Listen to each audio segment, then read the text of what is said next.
Question है किसी के पास? नहीं है? अरे नहीं, कुछ लोग लाइबा नहीं किए हैं, उनके कहा मतलब है पढ़ने से, हम काहे लाएंगे? लाएंगे तो भारी नहीं हो जाएगा?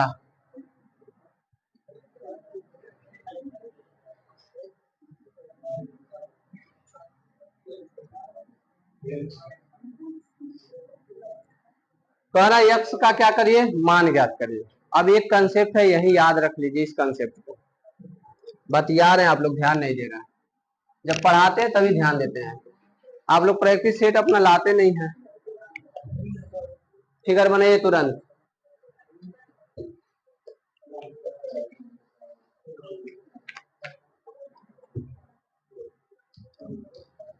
फिगर बनाइए, तुरंत बनाइए।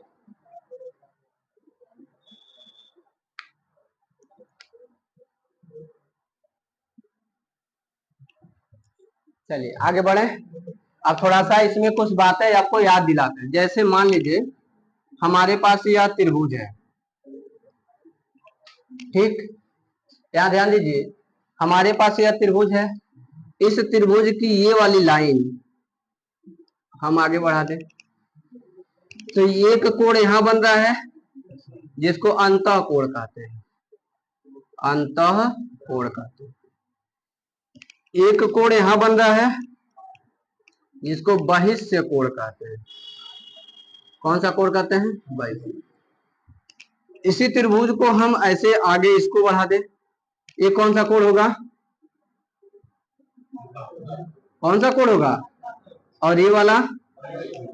इसी त्रिभुज के इस भुजा को हम ऐसे बढ़ा दें, ये वाला कोण कौन सा होगा? और यह वाला कोण कौन सा होगा? कौन सा होगा? बहिष्य कोण। बोलते काहे नहीं है? ये आपका अंतः है, ये क्या है? बहिष्य। तो देखिए ये दोनों आपस में एक पास दिख रहे हैं ना, तो ये जो बाहर वाला कोण है इसको जोड़ लीजिए और इसको जोड़ लीजिए, इसी के बराबर होता है। अगर हम इस त्रिभुज में देखें, इसको यहां से हटाएं तो यहाँ एक त्रिभुज बना हुआ है ऐसे, ये वाला लाइन ऐसे आगे बढ़ा हुआ, तो ये कौन सा कोण है? बहिष्य कोण। ये कौन सा है? अंतः कोण। इन दोनों कोणों को क्या कहते हैं? सुदूर अंतः कोण कहते हैं। क्या कहते हैं? सुदूर अंतः कोण। मतलब इससे क्या है? दूर है, इसको हम लोग कहते हैं अंतः कोण। और इसका मान जो दिया ना 135, इन दोनों कोणों के योग के बराबर होता है। यानी x प्लस 60 बराबर में क्या होता है? 135 अंश। कक्षा 5 या 6 में आप एक पद में पढ़ेंगे, बहिष्य कोण बराबर क्या होता है? तो किसी त्रिभुज के सुदूर अंतः कोणों के योगफल के क्या होता है? बराबर होता है। कुछ नहीं करना। अगर यहाँ बाहर कोण बना है, इस कोण का मान चाहे इस कोण का निकालना, तो इन दोनों को जोड़ दीजिए, 180 के क्या हो जाएगा? बराबर। प्लस इधर जाएगा तो x बराबर 135 माइनस में 60, x बराबर में 5, 7 6 13, 75 अंश। बोलिए समझ में आ गया कि नहीं आ गया? कोई दिक्कत? नोट कर लीजिए और एक क्वेश्चन और कर लीजिए हमारे तरफ से, जल्दी करिए। बहिष्य कोण किसके बराबर होता है? दो सुदूर अंतः कोण के योग के बराबर होता है। लिख सकते हैं बहिष्य कोण बराबर दो सुदूर अंतः कोणों के योग के समान होता है। बहिष्य कोणों के जो सुदूर अंतः कोणों के क्या होता है? समान होता है। अब एक क्वेश्चन और इस पे करा दे रहा है। अगर इस तरह का क्वेश्चन पूछेगा तो इसके पास इतना ही ताकत है, यही दो क्वेश्चन पूछ सकता है। करा दे तुरंत, एकदम बल्ले बल्ले करके। चलिए हाँ लिख लीजिए, बहिष्य कोण बराबर दो सुदूर अंतः कोणों के योग के क्या होता है? बराबर होता है या समान होता है। दो सुदूर अंतः कोणों के योग के क्या होता है? समान होता है।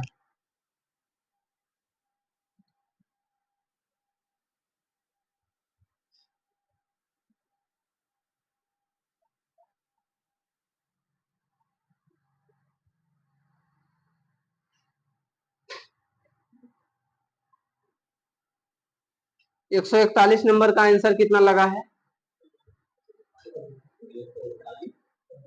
सॉरी 41 नंबर क्वेश्चन का एक लगाना, इसमें 10 पता नहीं कौन लगा दिया।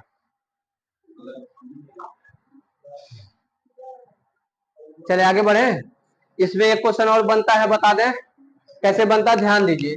इसको हम हटा देते हैं यहाँ से। अब यहाँ से आधे लिख लीजिएगा, वीडियो से कोई दिक्कत नहीं है। इसको यहाँ से हटा दिए और इस कोण का मान कितना है, कह रहा है इस कोण का मान बता दीजिए। वही पूछ लेता, दरिये दरिये दरिये दरिये पूछ लेता है। देखिए ध्यान से समझिएगा। ये मान लीजिए हमने एक रेखा खींचा ना, तो इस रेखा पे कितने अंश का कोण है, तो यहाँ से यहाँ तक मिला के 180 अंश का कोण है। बात समझ में आ रहा है? ध्यान दीजिए इधर, ये ज्योमेट्री है, थोड़ा सा मिस होगा फिर गड़बड़ा जाएगा, और थोड़ा सा ध्यान देंगे तो एक सवाल एकदम आराम से हो जाएगा 2-3 सेकंड में। एक रेखा है, कहे कितने अंश का कोण बनेगा, तो कहेंगे सर जी 180 अंश का। एक रेखा है और ऐसे खींच दिया, अब बताइए इन दोनों कोणों को मिला के कितने अंश का होगा, 180 अंश का। एक रेखा और खींच दिया तो 1 2 3 कोण मिल गए, तीनों कोणों को मिला के कितने अंश का होगा। बात समझ में आ रहा है? फिर हमने एक रेखा और खींचा और 1 2 3 4 ऐसे मिला दिया। अब कहे कि इन सभी कोणों को मिला के कितने अंश का होगा, तो जरा थोड़ा सा ध्यान से देखिए तो ये कितने अंश का होगा, बोलिए कितने अंश का होगा। एक लाइन इधर है और एक रेखा ऐसे खींचा है, तो लाइन पे कितने अंश का बनता है, 180 अंश का। कह दोनों मिला के कितना होगा, यानी x प्लस 135 बराबर में कितना, x बराबर में 180 प्लस उधर जाएगा तो माइनस 135, x बराबर में 45 अंश। बोलिए मजा आया कि नहीं आया? बस यही होता है, यहाँ देखने का नजरिया थोड़ा अलग होना चाहिए। नोट कर लीजिए, जल्दी से नोट करिए। सही है, लेकिन जानबूझ के सोचते हैं एडिट न करना पड़े, वैसे पड़ जाए दिक्कत। टाइम कहाँ है, बोलिए ऐसे सवाल कर लेंगे। कुछ सवाल देते क्या करके दिखाएंगे, करके दिखाएंगे। अच्छा तो एक सवाल करके हमको दिखा दीजिए, बाकी ये यार इसको हटाना पड़ेगा यहाँ से। एक सवाल दे रहे हैं, आप इसको करके दिखाइए।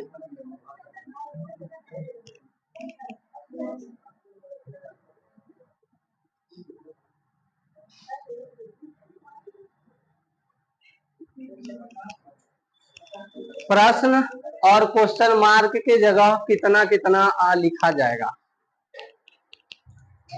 प्रश्न जो है मतलब ये प्रश्न चिन्ह के जगह पे कितना अंश लिखा जाएगा और इस यक्ष के जगह पे कितना अंश लिखा जाएगा।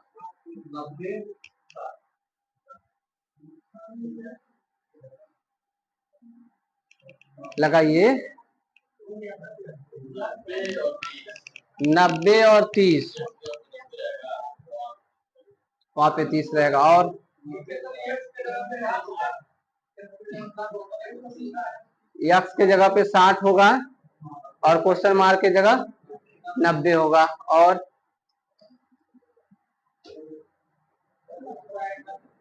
बताइए राम के आस,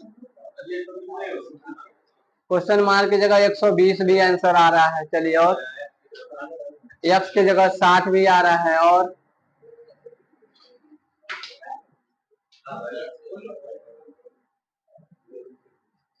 इसको मैंने जो बताया है उसका इस्तेमाल करके लगा सकते हैं, या थोड़ा सा बेसिक चीजें समझना पड़ेगा वहां से भी। चलिए देखिए, अच्छा ये बताइए, हम इस लाइन को भूल जाएं तो यहाँ एक लाइन जा रही है और यहाँ एक लाइन आ रही है, एक कोण यहाँ और एक कोण यहाँ बना है, तो क्या हम x प्लस 120 बराबर 180 लिख सकते हैं क्या। x बराबर में 120 इधर जाएगा, घटेगा 60 अंश लिख सकते हैं क्या। यहाँ पे कितना हो गया, 60। अब बचपन में पढ़े होंगे, अब तो 55 के हो गए हैं, बचपन में पढ़े होंगे क्या कि अगर कोई त्रिभुज है उसके तीनों कोणों को जोड़ते हैं तो 180 अंश होगा, पढ़े थे ना। तो यहाँ पे हमने निकाल लिया है 60, यहाँ पे हमने लिख लिया है 30 और यहाँ पे हमने लिख लिया है क्वेश्चन मार्क। यह किसके बराबर होगा? 60 और 30 90, 90 उधर जाएगा तो घटेगा, तो क्वेश्चन मार्क की जगह 180 में से 90 घटाना पड़ेगा, तो 180 में से 90 घटा दिया तो कितना हो गया? हो जाएगा। बोलिए। एक चीज और आपको अभी अभी हमने बताया है, हमने कहा है कि अगर इस तरह का कोई त्रिभुज बना है और यहाँ से एक लाइन बाहर जा रही है तो इसको कौन सा कोण कहेंगे? कौन सा कोण कहेंगे? बहिष्ठ कोण। बहिष्ठ कोण का मान किसके बराबर होता है? दो सुदूर कोणों के मान के बराबर होता है, इसके बराबर नहीं होता है। यहाँ पे कितना लिखा है? 30, और यहाँ पे कितना लिखा है? Question mark. 30 को इधर लाएंगे तो माइनस हो जाएगा, तो 120 में से जब 30 घटाएंगे तो क्वेश्चन मार्क की जगह कितना आ जाएगा? 90 आ जाएगा। तो क्या आप ऐसे भी कर सकते हैं कि नहीं कर सकते? आंसर उतना ही फिट बैठेगा, किसी का अलग अलग नहीं बैठेगा। हो जाएगा ऐसे क्वेश्चन। चलिए आगे बढ़े, अगला क्वेश्चन हम लोग देखते हैं। सारे क्वेश्चन कवर हो रहे हैं, सारे चैप्टर।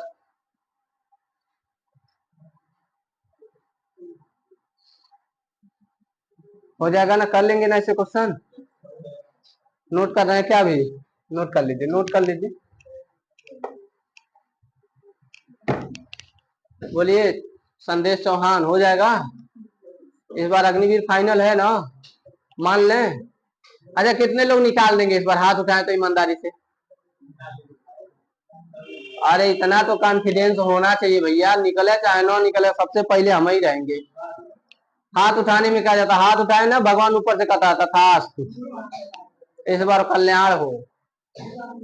मेहनत करेंगे भाई, उसके हिसाब से जो कमी है उसको दूर करेंगे।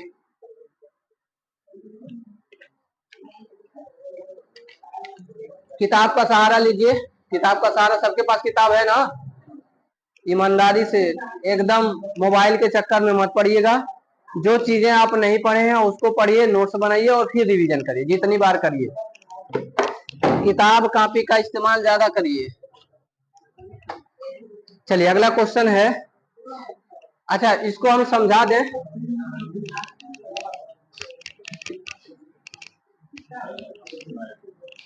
अच्छा इसमें से कितने बच्चे ये क्वेश्चन नंबर 41 को समझी बुझी नहीं पाए? लिखा का है 0 हैसी थीटा फिर हैसी फिर 90 अंश।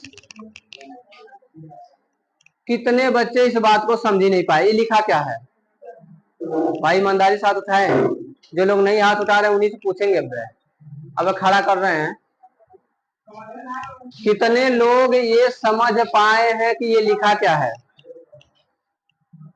क्या लिखा है बताइए करण, इसको पढ़ के सुनाइए। करण क्या लिखा है?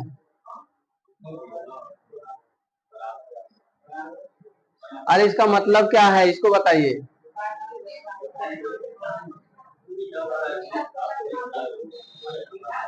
हाँ कह रहा है, देखिए 0 छोटा है थीटा से, 0 बराबर भी है किससे? थीटा से। अब यहाँ हम लोग आगे बढ़ते हैं। लिखा है थीटा छोटा है 90 अंश से और थीटा बराबर है 90 अंश के। करा अगर इस तरह का कोई कंडीशन हो तो आपको बताना है साइन थीटा और फिर क्या कहते हैं कास थीटा का अधिकतम मान कितना होगा? अधिकतम मान कितना होगा? अब इसको हम एक लाइन से लिखते हैं। मतलब थीटा के जगह 0 रखिए, कोई बात नहीं। थीटा के जगह 30 अंश रखिए, कोई बात नहीं। थीटा के जगह 45 अंश रखिए, कोई बात नहीं। थीटा के जगह 60 अंश रखिए, कोई बात नहीं। थीटा के जगह 90 अंश रखिए, कोई बात नहीं। बात समझ में आ रहा है? अब थीटा के जगह 120 नहीं रख सकते क्योंकि उसने कहा 90 से क्या होना चाहिए? कम होना चाहिए। यहाँ 90 के क्या होना चाहिए? बराबर होना चाहिए। 0 से नीचे नहीं लिखना है क्योंकि इसने कहा है 0 से छोटा नहीं होना चाहिए। बात समझ में आ रहा है? अब बताइए, आपको एक दिन लिखाए थे ना साइन थीटा, साइन 0 अंश का मान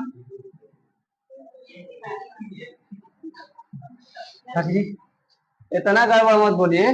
साइन 0 अंश का मान, साइन 30 अंश का मान 1/2, साइन 45 अंश का मान 1/2 साइन 60 अंश का मान काड़ी में 3/2 और साइन 90 अंश का मान।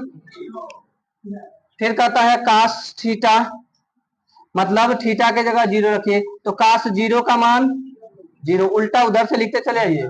कास 30 अंश का मान, कास 45 अंश का मान, कास 60 अंश का मान और कास 90 अंश का मान। कह रहा बता दीजिए कौन ऐसा मान है जो सबसे ज्यादा आया है, अधिकतम है।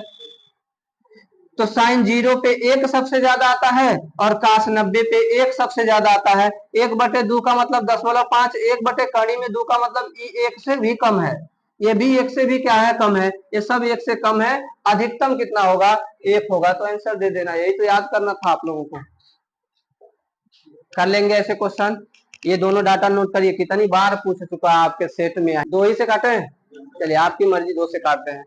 तो 2 दूना में 4, 2 सुना है 0, 2 चौका 8, 2 8 16। सर जी कैसे हुआ, एक बार देख लीजिए। इसमें क्या करना है, 2 से भाग देना है। 2 दूना में 4, ये तो कट गया, 0 आया। 2 का पहाड़ा 0 बार पढ़े, 2 सुना है 0, कट गया। 9 आया, 2 का पहाड़ा 4 बार पढ़े तो 8 आया, यहाँ पे आया 1 और 6 उतार दिया। 2 8 में क्या हो गया, 16 हो गया। ये क्या हो गया, ऊपर कितना बचा, वही हमने यहाँ लिखा। फिर डायरेक्ट वही काम करेंगे, 2 से काटेंगे। 2 1 कम, 2 में से 2 गया 0, 2 सुना है 0, 2 दूना 4, 2 चौका 8। शायद यह किसी को याद होगा,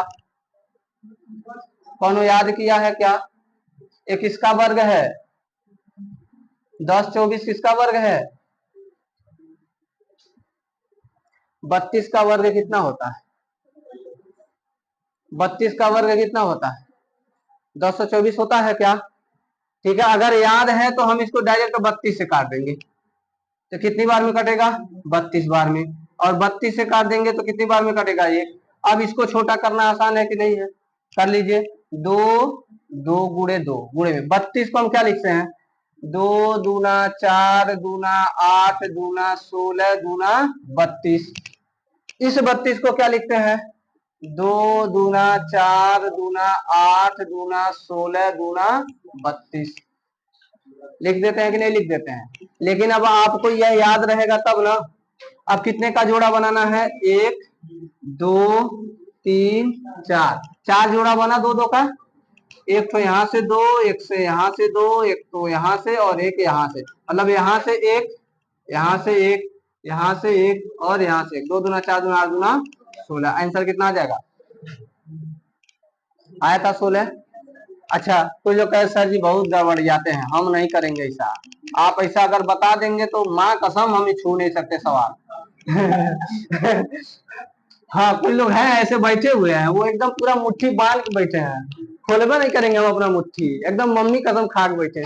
अरे कोई बात नहीं, फिर से काट लीजिए, 2 से काटिए तो 2 पचे 10, 2 1 कम 2, 2 दूना 4। अब कितने लोगों से कहे से कि आप इसका घन याद करिएगा 1 से 10 तक।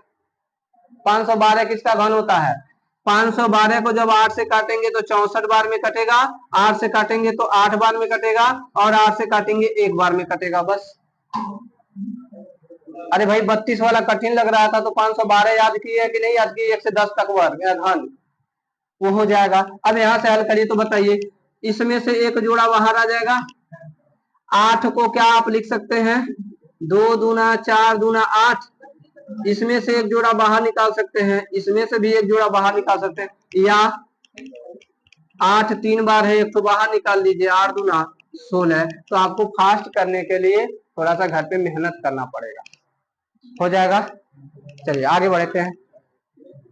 दो संख्याओं 42 और 62 का लघुत्तम समापवर्तक 126 है, तो उसका महत्तम समापवर्तक ज्ञात करिए।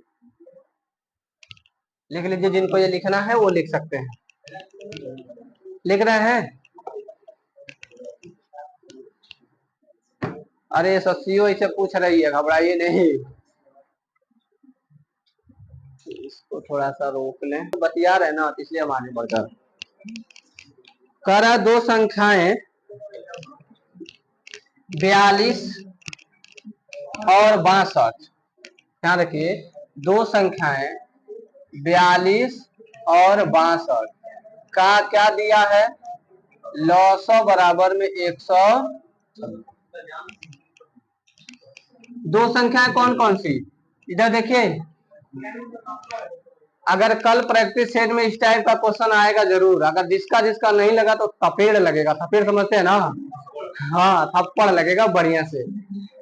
42 ये पहली संख्या हो गई, 62 यह दूसरी संख्या हो गई, 126 लॉसो हो गया।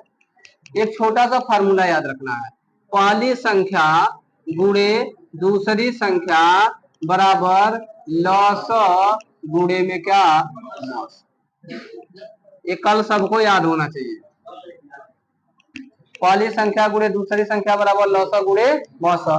पहली संख्या कितना है 42, दूसरी संख्या कितना है 62, लौसा कितना है 126। मौसा अभी तो मौसा के घर गए नहीं तो कैसे पता चलेगा मौसा कितना है, मौसा के घर जाएंगे तब तो पता चलेगा। अब हमको मौसा का मान निकालना है तो इन दोनों का क्या हो रहा है, इधर आएगा तो भाग, मतलब ऊपर का ऊपर काट दे। शायद किसी को पहाड़ा याद होगा, 62 दूना 126 होता है।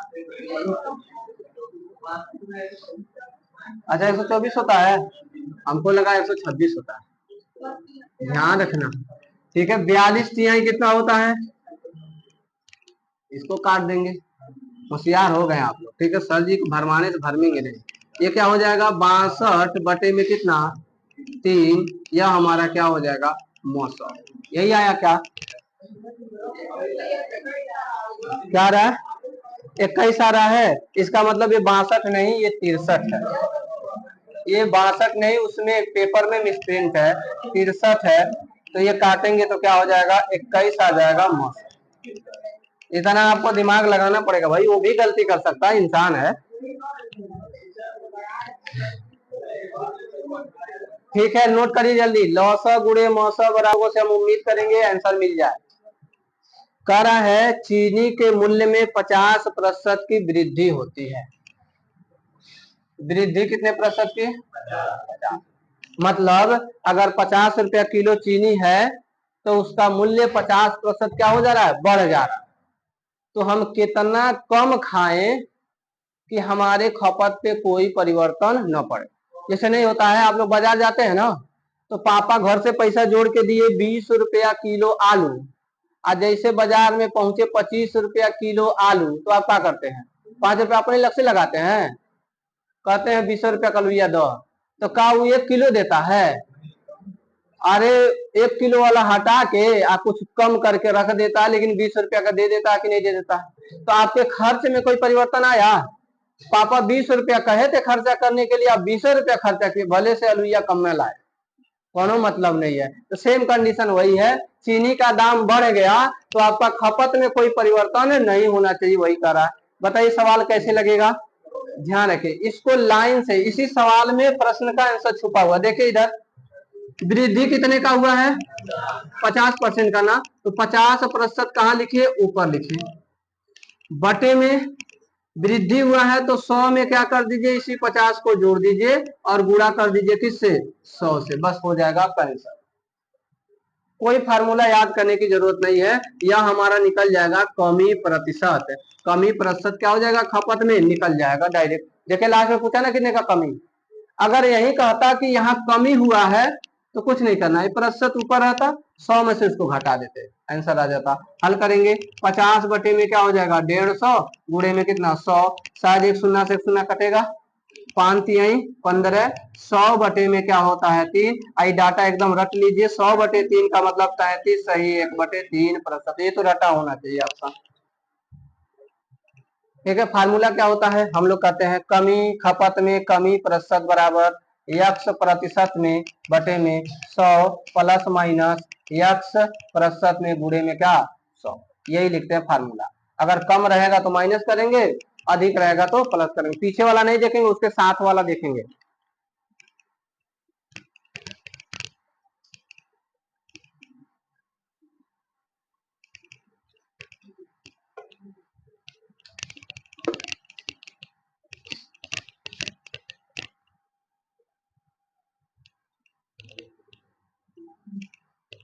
हम लोग रात में आ रहे थे, बस नहीं मिल रहा था, 11 बजे रात को टेम्पू वाला मिला।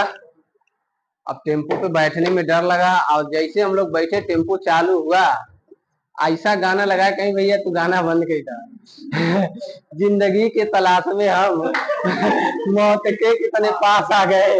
अरे भैया देखो 12 बजे था, पता चला कि जिए बहुत दूर हुआ, पहुंचा दे मत गड़बड़ा दे रहा, नहीं गाना बंद कर था। तो ध्यान में रखना है, कभी कभी ऐसा ऐसा घटना घट जाता है साथ में। हाँ, गोरखपुर से गाड़ी नहीं मिल रहा था। चलिए क्वेश्चन लिखिए। अरे भारतीय ट्रेन का क्या कहेंगे, कहेगा पहुंचेगा 8:30 बजे, पहुंचाएगा 10:30 बजे।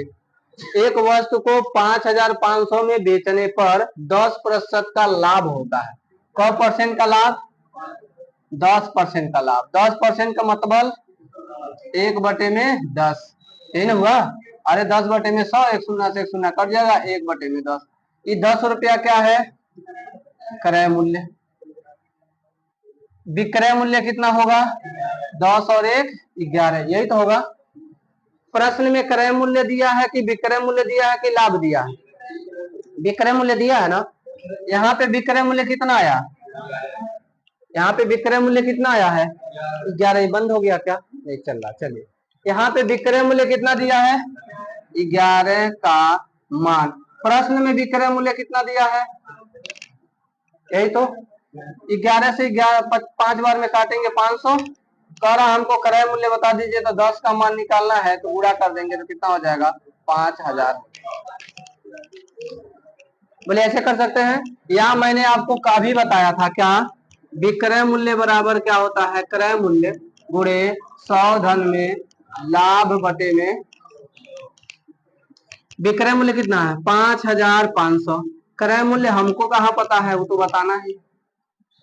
100 में लाभ जोड़ेंगे, कितना जोड़े? 10। तो 110 बटे में क्या हो जाएगा? 100। काटा पीटी मचा दे, 1 शून्य से 1 शून्य कट गया। हाई ऊपर है, ऊपर है, 11 पचे में 55, 500 बार में कटेगा, फिर 10 आके इंजन गुणवा करेगा, x बराबर में कितना आ जाएगा? 5,000। तो आप इसका भी इस्तेमाल कर सकते हैं और इसका। अरे कल सब ये आने वाला है, और कल 5-5 सेकेंड में नहीं बताएंगे ना, तब समझिएगा कल क्या होने वाला है। हाँ, मुर्गा बनवाएंगे। हाँ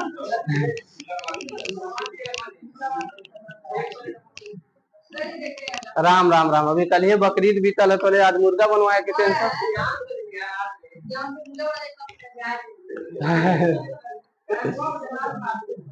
चलिए आगे चलते हैं। अब अगला क्वेश्चन देखिए, मोस्ट इंपॉर्टेंट क्वेश्चन आपके लिए, ध्यान रखिए। कह रहा है 12 के सभी गुणनखंड की औसत बताना। क्या बताना है? 12 के सभी गुणनखंडों अपवर्तकों का औसत बताइए। अपवर्तक का औसत बताइए।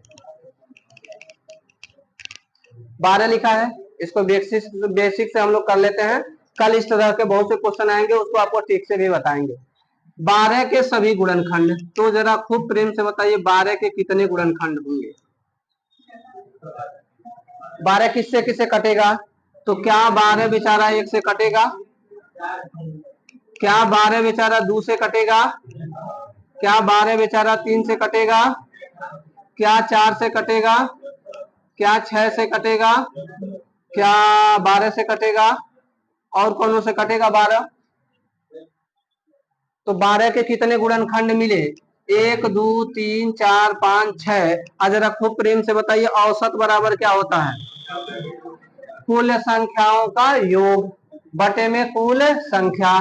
तो कुल संख्या कौन कौन? 1 2 3 4 5 6। सभी संख्याओं का योग 12 6 18 4 22 3 28 2। अच्छा टोटल 28 आ रहा है, तो 28 लिख लेते हैं। काटा पीटी मचा लें क्या?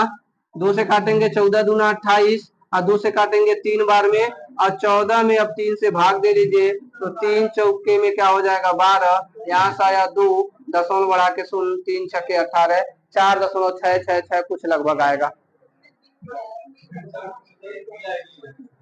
4 का ऑप्शन दिया, 12 के सभी गुणनखंडों अपवर्तकों का औसत कितना।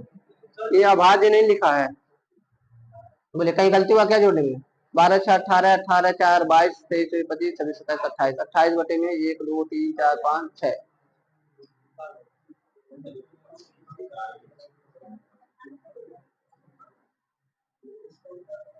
हम्म 3.666 संभव नहीं है, यही तो होंगे इसके गुणनखंड। दूसरा है क्या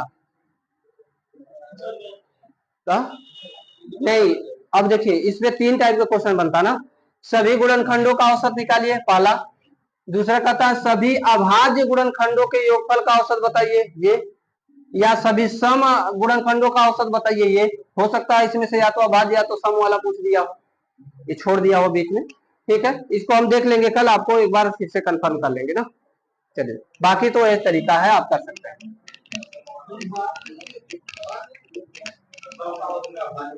क्या हुआ, 12 कहा नहीं लेंगे, सम का और अभाज्य का भी नहीं हो रहा है। अच्छा हाँ, सम संख्या जोड़िए, 6 6 12 12 4 16 17 18। 18 में 1 2 3 4 से भाग देंगे, 18 में 4 से भाग देंगे, 4 चौका 16 वही आ रहा है। अभाज्य का देखेंगे तो 3 2 5 और 1 6, 3 और 1 4, 4 से भाग देंगे 2 में 2 आएगा, तब भी नहीं होगा, नहीं तो फिर ऐसे ही दिया होगा। और बाकी तो कुछ कर नहीं रहा है। 12 के सभी गुणनखंडों का औसत कितना होगा। चलिए ठीक।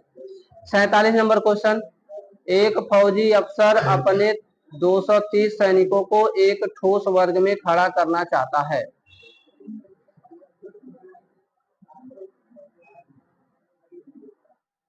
वर्ग बनाने के बाद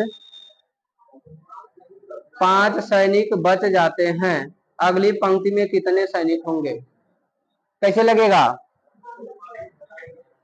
ध्यान से देखिए, ध्यान से। और 200 कितना है, 30, 230 है ना। कह रहा है सैनिक 230 है और सभी तरह से ऐसे हम लोग ऐसे वर्ग बनाते हैं, मतलब हमेशा जो भी लाइन बनेगी उस लाइन में सभी के सभी सैनिक क्या होंगे, समान होंगे। तो कह रहा अगली पंक्ति में कितने सैनिक होंगे,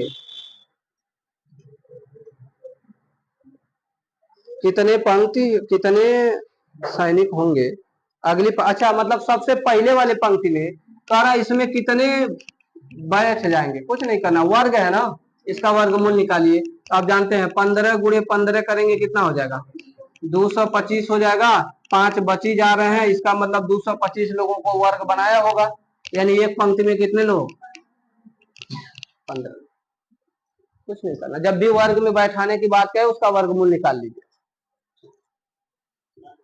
अगला आवा आया तो मजेदार सवाल, एक नाव के 10 नाविकों में से 60 किग्रा भार वाले एक नाविक के स्थान पर नया व्यक्ति आ जाने से इसके औसत भार में इतने किग्रे की वृद्धि हो गई, नए नाविक का भार बताइए। मस्त सवाल है, इसको नोट कर लिए हैं।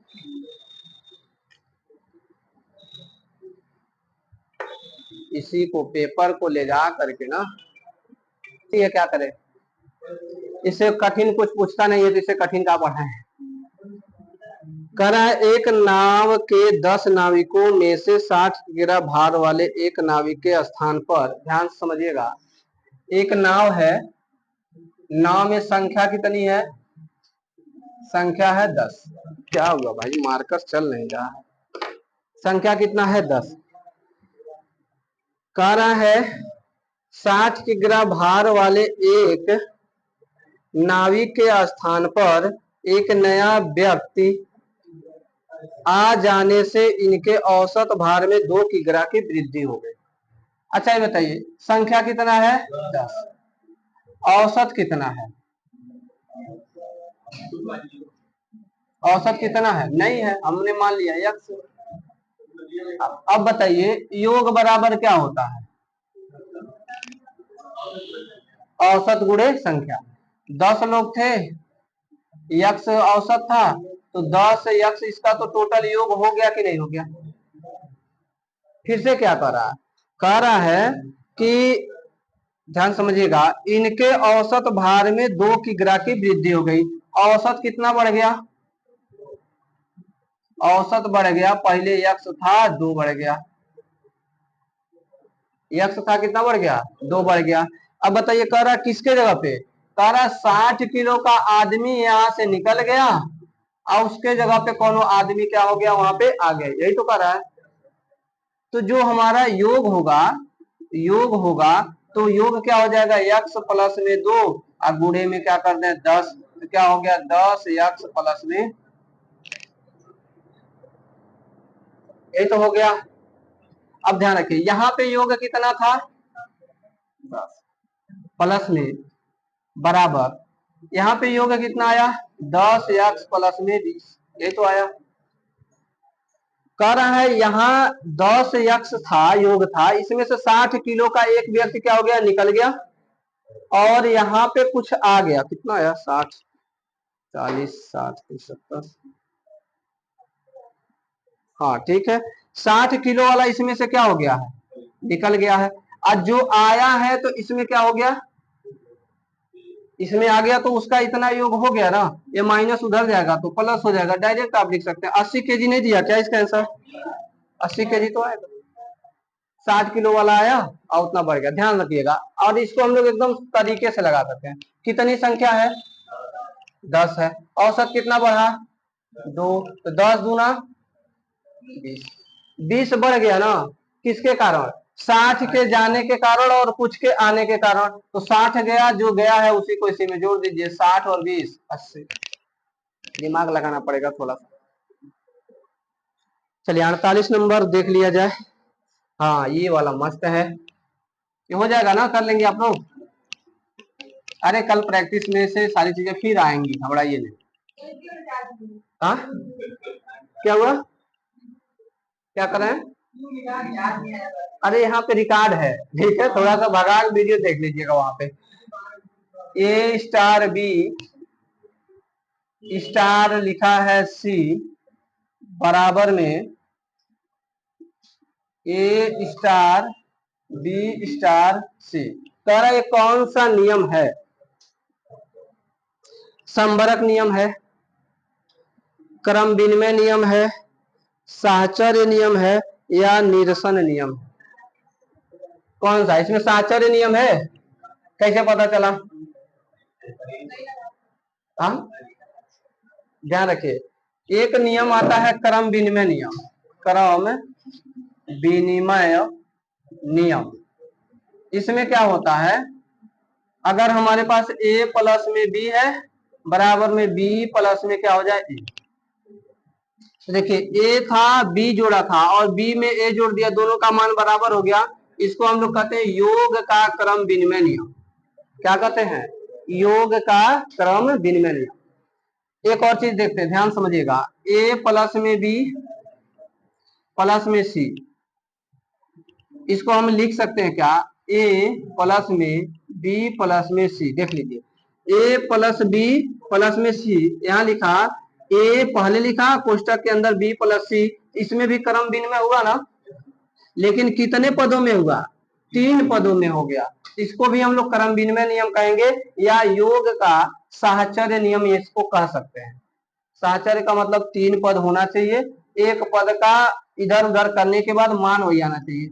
यहाँ क्या है? स्टार का मतलब गुणा दिया हुआ है, ठीक, ए गुणे बी गुणे में सी बराबर में ए गुणे बी गुणे सी, ये दोनों अगर बराबर है तो इसको कहते हैं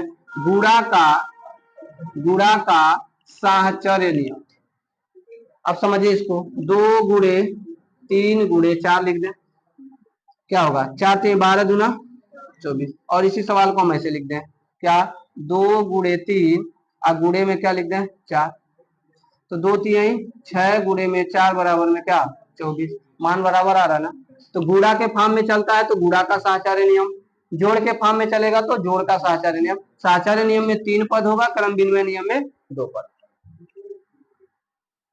हो जाएगा। चलिए 18 मजदूर एक खाई को 54 दिन में खोद सकते हैं, तो 27 मजदूर उस खाई को कितने दिन में खोद सकते हैं? बताइए तो जरा।